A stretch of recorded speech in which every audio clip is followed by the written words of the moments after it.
Oke, Assalamualaikum warahmatullahi wabarakatuh.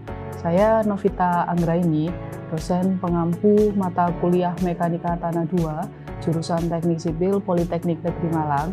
Kali ini saya akan menjelaskan mengenai pengujian constant head. Tujuan dari pengujian ini yaitu mahasiswa mampu untuk mengoperasikan alat constant head serta untuk mencari nilai koefisien permeabilitas tanah atau K-nya. Jadi sebetulnya permeabilitas itu dibagi menjadi dua untuk pengujian labnya. Yang pertama yaitu constant head, yang kedua yaitu falling head. Kira-kira perbedaannya apa yang constant head dan falling head ini? Jadi constant head ini itu benda ujinya atau tanah sampelnya itu yaitu yang berbutir kasar. Sedangkan untuk yang falling head itu sampel tanahnya atau benda ujinya itu berupa tanah yang berbutir halus. Oke, jadi apa saja alat dan bahan yang dibutuhkan dalam percobaan ini? Yang pertama, untuk alat utamanya yaitu satu set alat constant head. Yang kedua, yaitu alat bantunya seperti stopwatch, kemudian penggaris, serta gelas ukur berkapasitas 1000 mili. Kemudian untuk bahan yang digunakan yaitu pasir silika, kemudian ada air keran yang mengalir. Oke, jadi di sini terdapat alat constant head, yaitu saya mau mengenalkan part-partnya.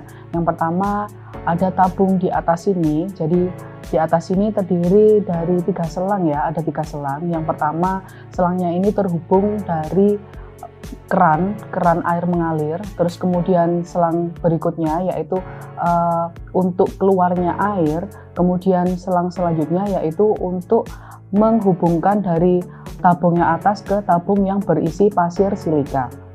Oke, kemudian kita masuk lagi yang di tabung yang ada pasir silikanya. Jadi di sini ada pasir silika beserta filternya di dalamnya serta filter ini. Jadi ketika dia ada air, agar tanahnya ini tidak tergerus oleh air tersebut. Oke, kemudian dari tabung tersebut ada juga 3 selang yang mengelilingi pasir silika ini. Jadi di sini nanti ada H1 yang terhubung di selang yang sebelah paling kiri, kemudian ada H2 yang di tengah, kemudian ada H3 yang paling sebelah kanan. Jadi seperti itu.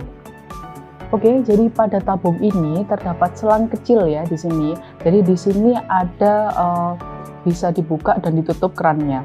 Jadi ketika airnya sudah konstan, nanti bisa dibuka kerannya. Terus setelah itu airnya akan mengalir, kemudian nanti gelas ukurnya akan ditaruh di situ. Jadi nanti gelas ukurnya akan menampung air di selang ini.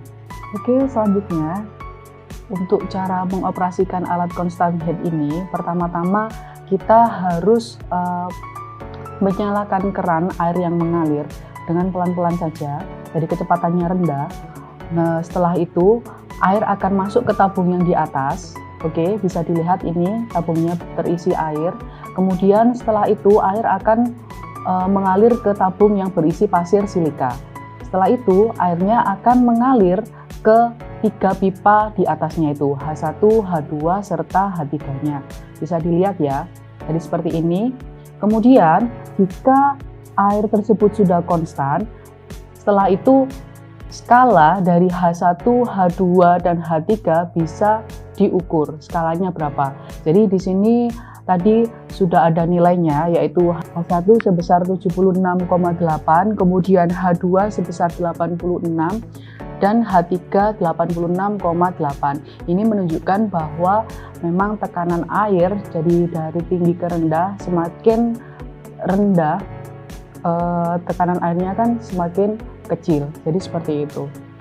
Oke, jadi setelah semua skala dibaca, kemudian kita buka keran air yang di bawah ini.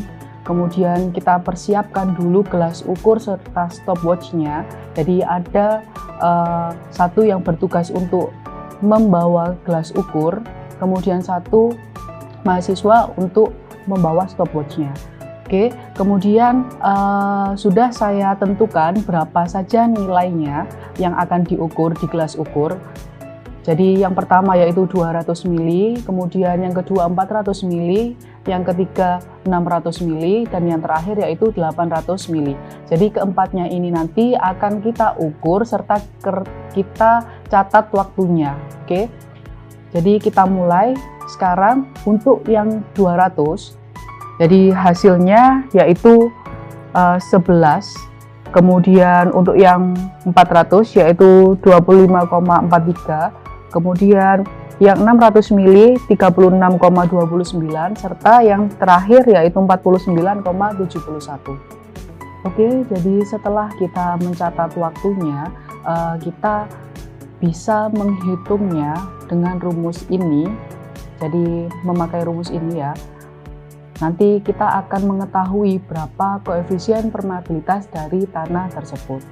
Oke, catatannya yaitu ketika kita melakukan pengujian, jadi keran yang di bawah itu tidak boleh dimatikan lagi. Jadi jika sudah dibuka, tidak boleh dimatikan lagi. Jadi biarkan airnya terus mengalir seperti itu.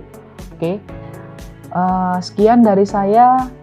Kurang lebihnya saya mohon maaf. Assalamualaikum warahmatullahi wabarakatuh.